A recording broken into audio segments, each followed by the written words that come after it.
സ്വന്തം ബുദ്ധിയിലും ജ്ഞാനത്തിലും ദൈവത്തെ അന്വേഷിക്കുന്ന ഒരു വ്യക്തിയാണോ താങ്കൾ?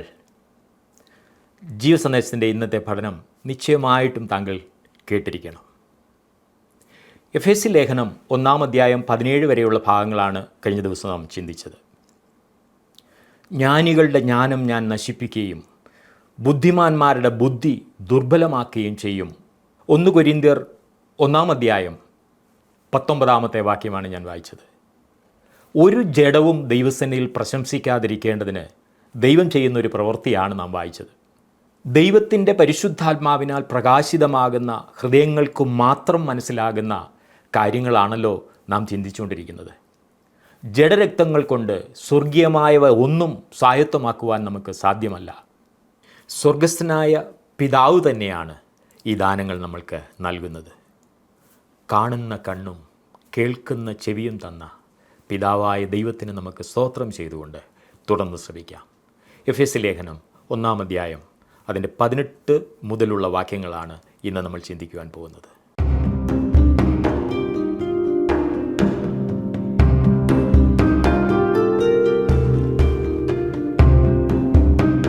ഇന്ന് വളരെയേറെ ക്രിസ്തു വിശ്വാസികൾ പോലും അഭിമുഖീകരിക്കുന്ന ഒരു വെല്ലുവിളിയാണ് ബൈബിളിൻ്റെ സുഗ്രാഹ്യത എന്ന് പറഞ്ഞാൽ ബൈബിൾ സാധാരണക്കാരന് മനസ്സിലാക്കാൻ കഴിയാത്ത ഏതോ ഒരു നിഗൂഢ ഗ്രന്ഥമാകുന്നു എന്ന ചിന്ത.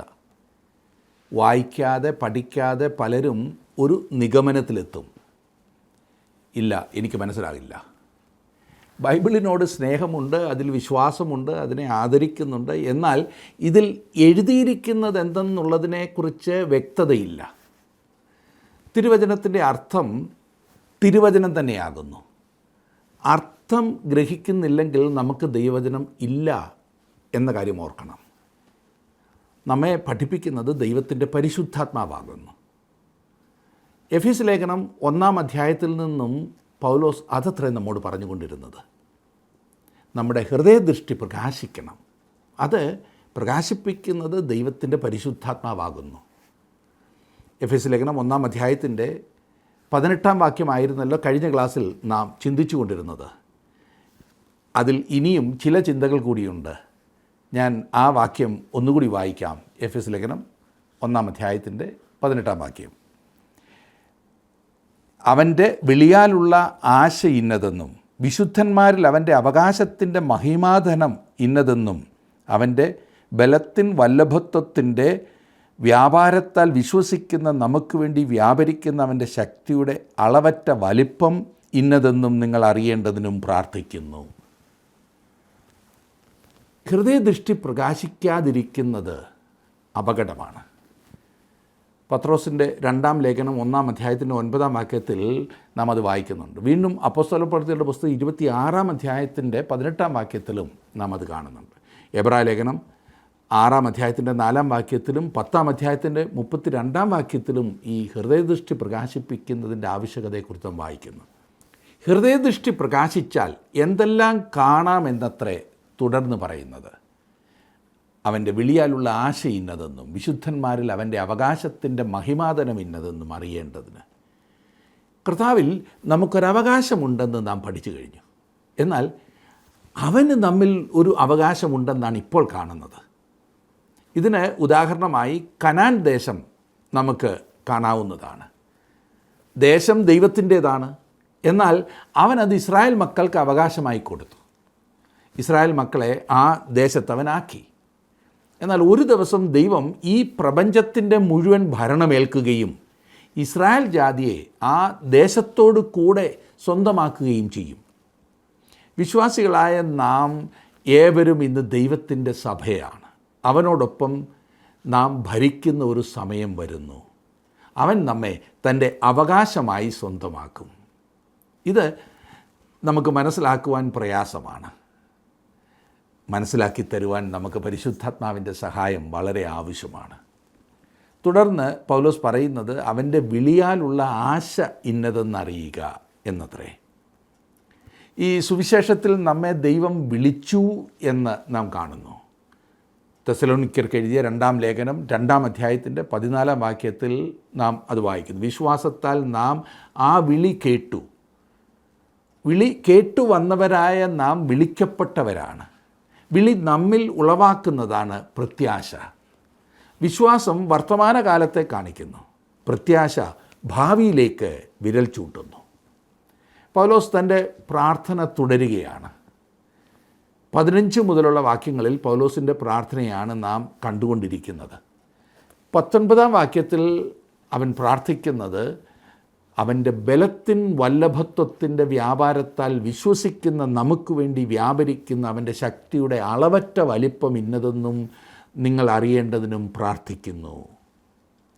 ശക്തിയുടെ സകല പര്യായങ്ങളും അപ്പോസ്തലൻ ഇവിടെ ഉപയോഗിക്കുന്നുണ്ട്. 4 പദങ്ങളാണ് പൗലോസ് അതിനുവേണ്ടി ഇവിടെ ഉപയോഗിക്കുന്നത്: ശക്തി, വ്യാപാരം, ബലം, മഹത്വം.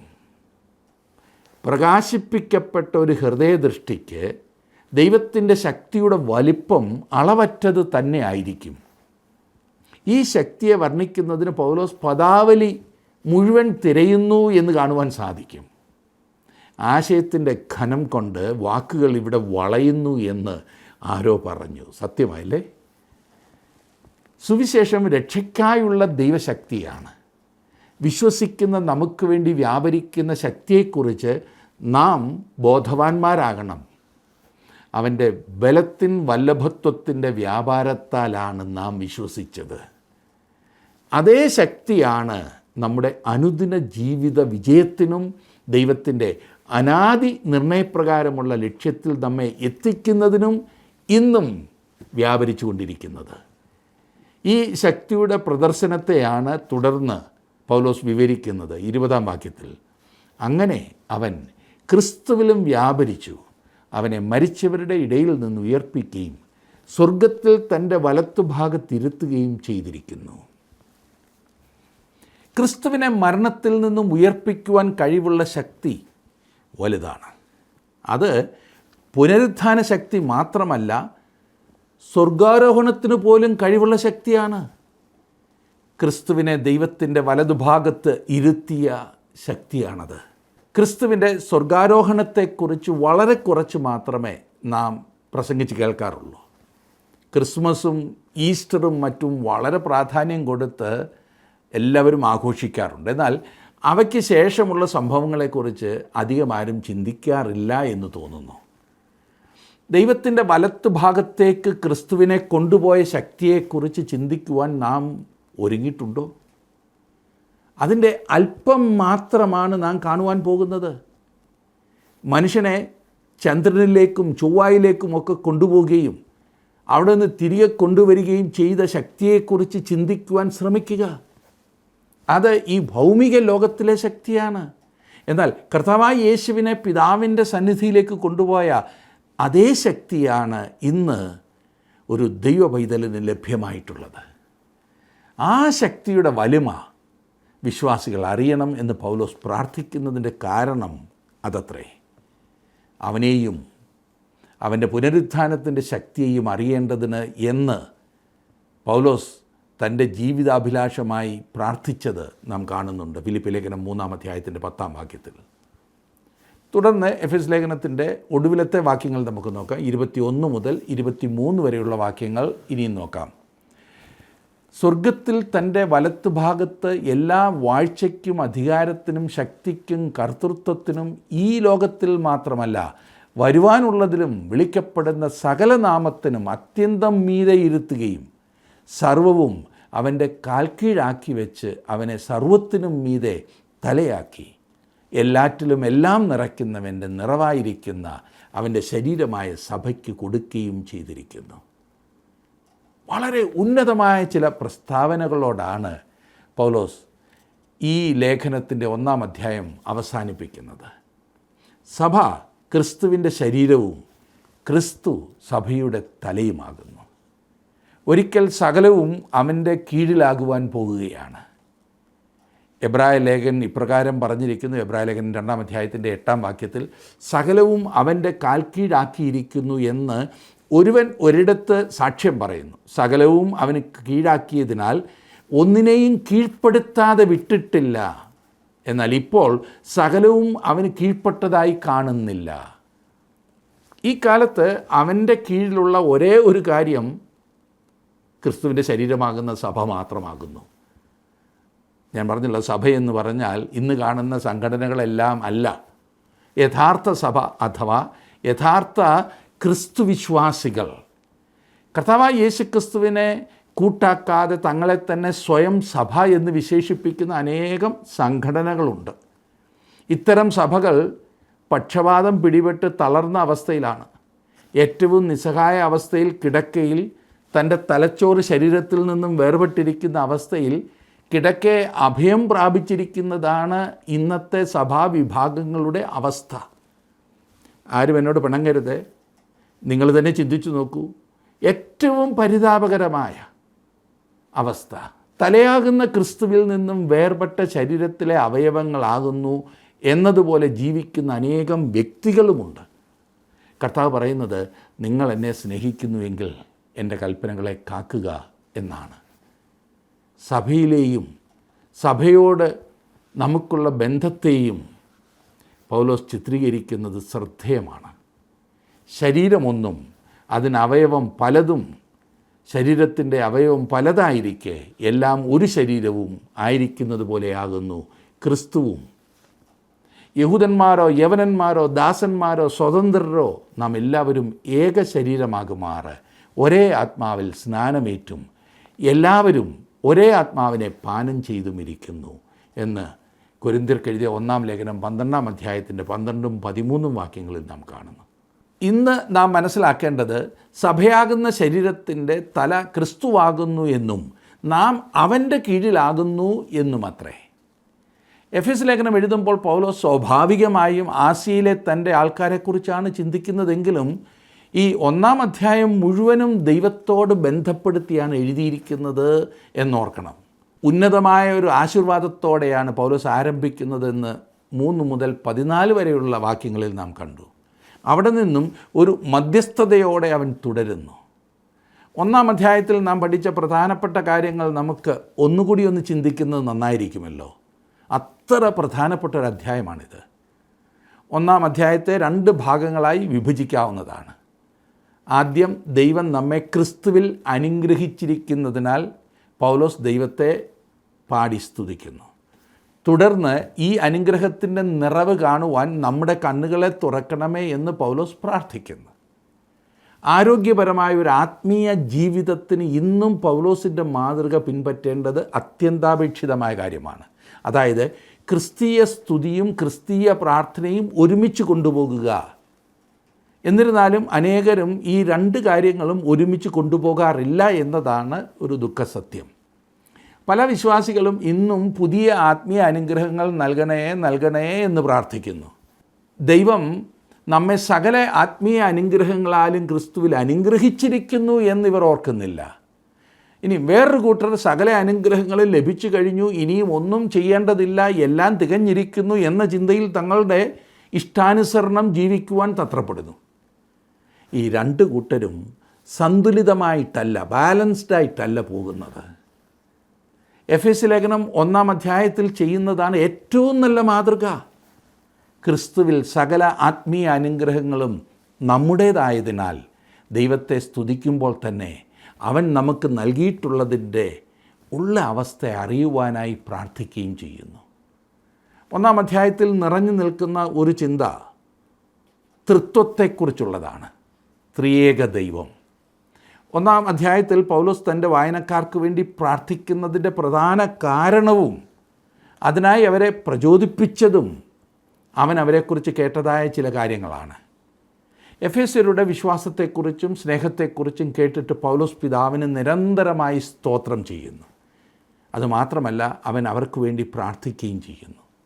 അതായത് അവർക്ക് ലഭ്യമായുള്ള ആത്മീയ അനുഗ്രഹങ്ങളുടെ യഥാർത്ഥ ആഴങ്ങളിലേക്ക് അവർക്ക് ഇറങ്ങുവാൻ കഴിയേണ്ടതിനാണ് പൗലോസ് പ്രാർത്ഥിക്കുന്നത്.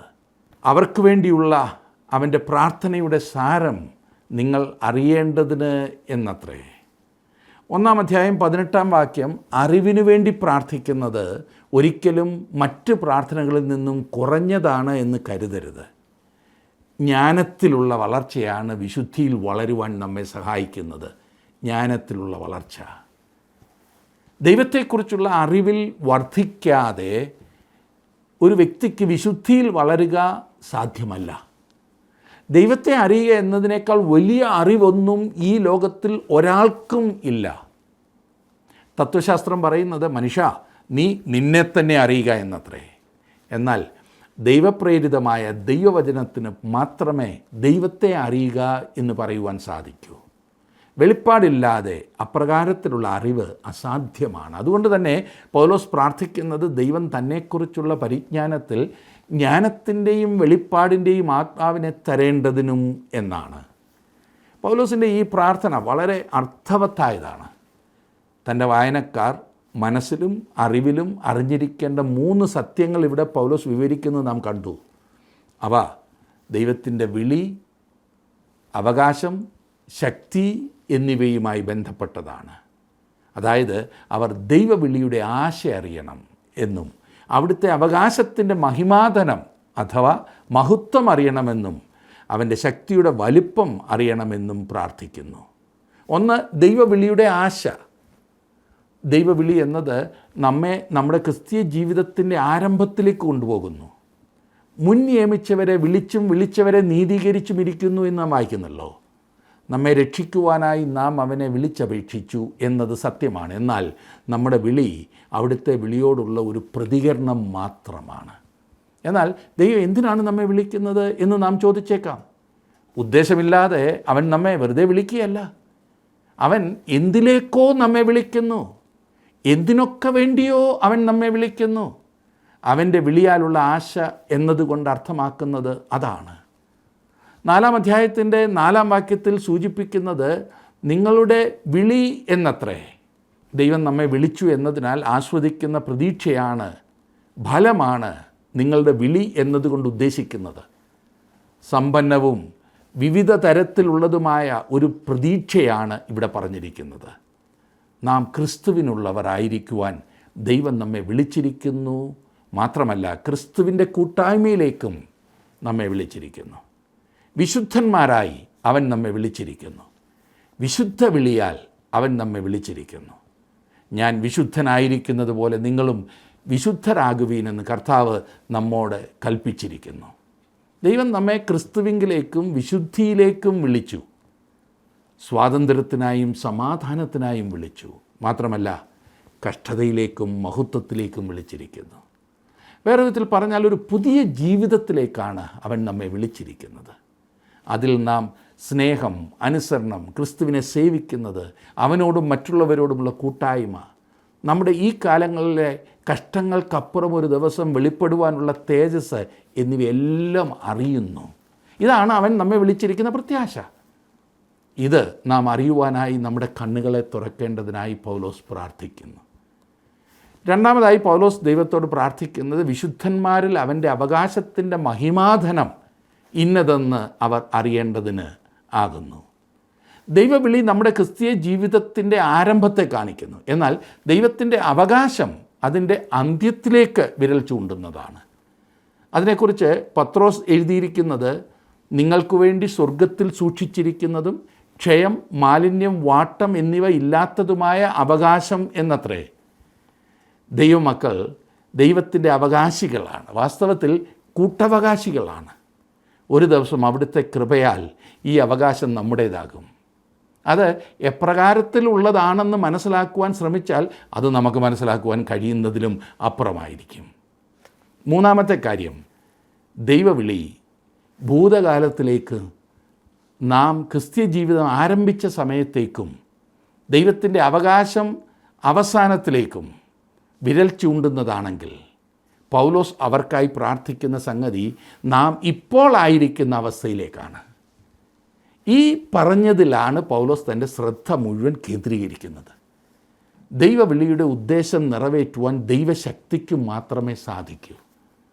സ്വർഗത്തിൽ അവൻ നമുക്ക് നൽകുവാൻ പോകുന്ന അവകാശത്തിൻ്റെ മഹിമാധനം പ്രാപിക്കുവാൻ സുരക്ഷിതരായി നമ്മെ അവിടെ കൊണ്ടുചെന്ന് എത്തിക്കുന്നതും ഈ ശക്തിയാണ്. അതില്ലാതെ വിളി കൊണ്ട് പ്രയോജനവുമില്ല. അവകാശത്തിൻ്റെ മഹിമാധനം കൊണ്ട് ഒരു വിശേഷവുമില്ല. ദൈവശക്തി മതിയായത് എന്നതിന് പൗലോസിന് സംശയമില്ല. ആ കാര്യം നമ്മെ ഗ്രഹിപ്പിക്കുന്നതിനായി പൗലോസ് ഉപയോഗിക്കുന്ന പദസമുച്ചയം ശ്രദ്ധേയമാണ്. ദൈവശക്തിയെക്കുറിച്ച് മാത്രമല്ല അവൻ എഴുതുന്നത്, പിന്നെയോ അവൻ്റെ ബലത്തിൻ വല്ലഭത്വത്തെക്കുറിച്ചും അവൻ പറയുന്നു. നാം അതിൻ്റെ അളവറ്റ വലുപ്പം അറിയണം എന്ന് അവൻ ആഗ്രഹിക്കുന്നു. വിശ്വസിക്കുന്ന നമുക്ക് വേണ്ടി വ്യാപരിക്കുന്ന അവൻ്റെ ശക്തിയുടെ അളവറ്റ വലിപ്പം, ദൈവത്തിൻ്റെ ശക്തിയുടെ അളവറ്റ വലിപ്പം എങ്ങനെയാണ് നാം അറിയുന്നത്? അത് അവൻ പരസ്യമായി നിർവഹിച്ചതാണ്. ക്രിസ്തുവിൻ്റെ ഉയർത്തെഴുന്നേൽപ്പിലും സ്വർഗാരോഹണത്തിലും നാം കാണുന്നത് അതത്രേ. ഉയർത്തെഴുന്നേൽപ്പും സ്വർഗാരോഹണവും ദൈവിക ശക്തിയുടെ വ്യക്തമായ വെളിപ്പാടായിരുന്നു.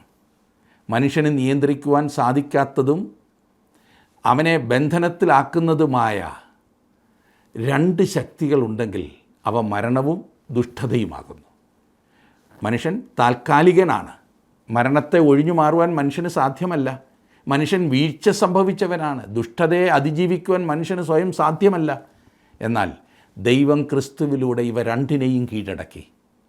ആയതിനാൽ ഇവ രണ്ടിൽ നിന്നും നമ്മെ മോചിപ്പിക്കുവാൻ അവൻ മതിയായവനാണ്. ആയതിനായിട്ടാണ് ദൈവം മനുഷ്യനെ വിളിക്കുന്നത്.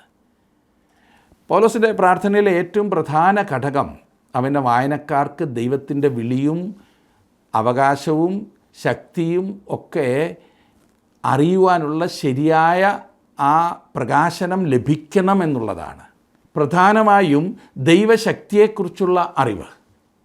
അവരുടെ ഭൗതിക അനുഗ്രഹങ്ങൾക്ക് വേണ്ടി പ്രാർത്ഥിക്കാത്തതിനാൽ പൗലോസിൻ്റെ പ്രാർത്ഥന ശരിയായതാണോ എന്ന് ചിന്തിക്കുന്ന ചിലരെങ്കിലുമുണ്ട്. അതെ, ഈ പ്രാർത്ഥനയാണ് എല്ലാ കാര്യങ്ങളും ഉൾക്കൊള്ളുന്നത്. ഈ ഭാഗങ്ങൾ ശരിയായാൽ ജീവിതത്തിൻ്റെ മറ്റു ഭാഗങ്ങൾ ശരിയാകും. അതിനൊരു സംശയവും വേണ്ട. ഈ ഉന്നതമായ ജ്ഞാനമില്ലാത്തതാണ് നമ്മുടെ പ്രധാന പ്രശ്നം. എന്നാൽ പൗലോസിൻ്റെ ഈ പ്രാർത്ഥനയ്ക്ക് എപ്രകാരത്തിലുള്ള ഒരു മറുപടിയാണ് പൗലോസ് പ്രതീക്ഷിക്കുന്നത്? എങ്ങനെയാണ് വിശ്വാസികൾ അറിവിൽ വളരുന്നത്? ചിലർ പറയും അത് പരിശുദ്ധാത്മാവിൻ്റെ പ്രകാശനം പോലിരിക്കുമെന്ന്. തീർച്ചയായിട്ടും. പക്ഷേ പൗലോസ് പ്രാർത്ഥിക്കുന്നത് ജ്ഞാനത്തിൻ്റെയും വെളിപ്പാടിൻ്റെയും ആത്മാവ് ദൈവത്തെക്കുറിച്ചുള്ള അവരുടെ അറിവ് വർദ്ധിപ്പിക്കുകയും അവരുടെ ഹൃദയദൃഷ്ടി പ്രകാശിപ്പിക്കുകയും ചെയ്യും എന്നത്രേ. ഇതിൽ നിന്ന് വ്യതിചലിക്കുവാൻ നമുക്ക് സ്വാതന്ത്ര്യമില്ല. അങ്ങനെ വ്യതിചലിച്ചാൽ ഈ ശക്തി നമുക്ക് ലഭിക്കില്ല. പ്രാർത്ഥിക്കുകയും പ്രകാശനത്തിനായി കാത്തിരിക്കുകയും ചെയ്യുക, അതാണ് നമ്മുടെ ഉത്തരവാദിത്വം. പലരും ഇതിന് വിപരീതമായി പ്രവർത്തിക്കാറുണ്ട്. ഇവിടെ പൗലോസ് അതാണ് പറയുന്നത്. ജീവിതത്തെ ദൈവകരങ്ങളിലേക്ക് സമർപ്പിച്ച് ഈ അനുഗ്രഹിക്കപ്പെട്ട അനുഭവങ്ങൾ സ്വന്തമാക്കുവാൻ നിങ്ങൾക്ക് സാധിക്കട്ടെ എന്ന് ഞാൻ പ്രാർത്ഥിക്കുന്നു. ദൈവം നിങ്ങളെ സമൃദ്ധിയായിട്ട് അനുഗ്രഹിക്കട്ടെ. വിശ്വസിക്കുന്നവർക്ക് വേണ്ടി വ്യാപരിക്കുന്ന ദൈവശക്തിയുടെ വലിപ്പം എത്ര വലുതെന്ന് ദൈവശക്തിയിൽ കാക്കപ്പെടുന്നവർ തിരിച്ചറിയുവാൻ പൗലോസ് ഇവിടെ വാഞ്ചിക്കുകയാണ്. ദൈവം നമ്മുടെ രക്ഷയ്ക്കായി ഒരുക്കിയിരിക്കുന്ന പദ്ധതി നശിച്ചു പോകുന്നവർക്ക് ഭോഷത്വമാണ്.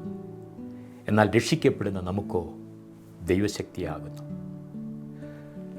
ദൈവത്തിൻ്റെ സഭയ്ക്ക് വേണ്ടിയുള്ള പൗലോസിൻ്റെ ഹൃദയഭാരം മുഴുവൻ ഈ പ്രാർത്ഥനയിൽ വെളിപ്പെട്ടു വരുന്നുണ്ട്. പ്രസംഗത്തിൻ്റെ ഭോഷത്വത്താൽ മനുഷ്യരെ രക്ഷിക്കുന്ന ദൈവത്തിൻ്റെ പ്രവൃത്തിയുടെ പിന്നിൽ ഇങ്ങനെയുള്ള പ്രാർത്ഥനകൾ എത്ര വിലപ്പെട്ടതാണ്. ദൈവത്തിൻ്റെ ഹൃദയത്തെ സന്തോഷിപ്പിക്കുന്ന പ്രാർത്ഥന എന്ന് നമുക്കിതിനെ വിളിക്കാം. ഈ ക്ലാസ്സുകൾ നിങ്ങൾക്ക് അനുഗ്രഹപ്രദമായിരിക്കുന്നു എന്ന് വരികിൽ നിങ്ങളുടെ പ്രിയപ്പെട്ടവർക്കും പരിചയപ്പെടുത്തുക. ദൈവം നിങ്ങളെ അനുഗ്രഹിക്കുമാറാകട്ടെ.